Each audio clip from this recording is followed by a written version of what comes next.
All right, guys, how's it going? I'm just going to do a little video here going over the Change of Life spreadsheet and a few of the questions that have already popped up. Should have received an email, looks very similar to this, that has the spreadsheet. All you need to do is click on the link, and that will take you to a online spreadsheet. It's basically Excel Online is the program. To be able to work on this, one of two things are going to happen. If you have a subscription to Office 365, you can actually download it and work on it as if you would anything else. Otherwise, you're just going to work on it through the web. Even if you did, it's probably the easiest just to do that. You come up here and you just click on this Edit Workbook.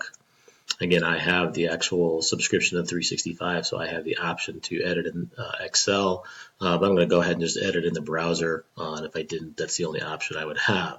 So just click there, edit in the browser. It's going to open up, probably for you guys, it's going to open up here in the inputs. That was the last page that I had saved before I sent it out to you. So whenever you close out and you come back up, it'll just come back up to that last page. So we've got a couple of tabs here in the bottom. It kind of goes through all the different pages, if you will. So there's the rules that kind of go with the rules if you're not sure. You have the inputs tab. That's where I've sent you your actual macro numbers. There's a numbers to hit on the days that you work out and numbers to hit on the days that you don't work out. As I've talked to you guys before, a lot of different kind of equations and some art and science that went into this. Obviously, one of the things I want you to look at is the actual numbers, right? So, I don't know what your current eating habits are. So, like this and saying, hey, I'm workout days, I'm supposed to go 22. My non-workouts, I'm supposed to be 1960.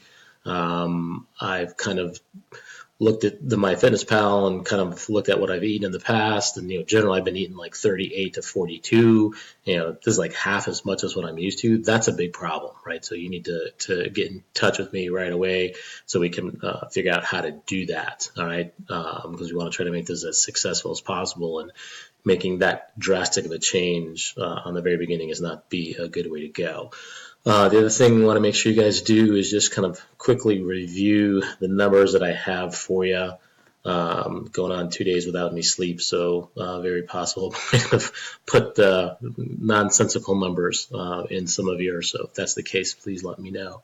The other tabs down here, the point log tab, that's probably where you spend a lot of time. It's basically you're going to upload, or if you will, enter your points. So you can see you got the fitness area, the nutrition area, the social area, and then the totals. Basically, all you're going to do is click in the area. It's going to give you either the 0 or 1 option. Yes, I did it, or no, I didn't. Make sure you don't leave it blank, right? So if you didn't get the point, you need to make sure you put a 0 in there. That's really important for the all the formulas and stuff to work. You'll see that you can't click here under the nutrition because it's automatically going to do that for you. If I go over here in the macro section, I've got, was it a training day? I've got my weight. Don't get too hung up on this. The reason why I'm putting a daily weight in is just so that when we talk, I can kind of look and see what your body, how it's adjusting and fluctuating to the different numbers that I put in. And it can help make changes a little bit easier if we need to.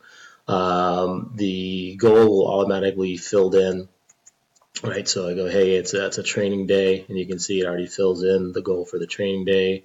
If it was not a training day, it would fill those in a little bit different. So all I do is then put in the actual that I did, right? So I got 139 ounces of water for training days, 115, and again, put in what I actually drank, put in the actual grams that I eat, that sort of stuff.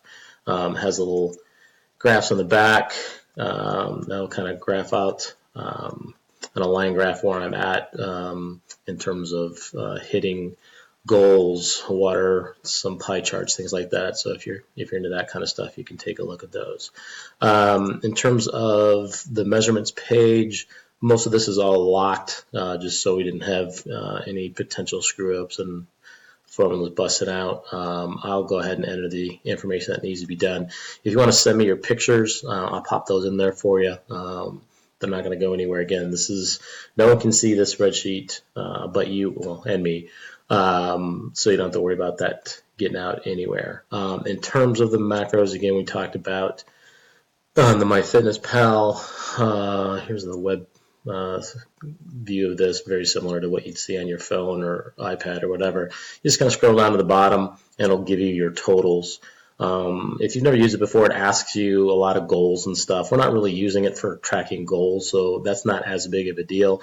All you want to do is you're just going to enter in, hey, this is what I ate. At the end of the day, I go down and I look at my totals and I say, yep, there's the carbs, there's the fats, there's the proteins that I did. It does have a water tracking. We can just kind of add as you go along, so that's kind of nice as well. You just take those numbers and you just kind of transpose them over here, right? And then that just automatically pops those numbers in over here as you go along, and it kind of gives you this running total. I do have a kind of a leaderboard. Was having some issues with it, so we probably won't get it up till maybe next week. So that should be about it. Again, any questions, come and see me. Definitely use the Facebook page, and let's have some fun.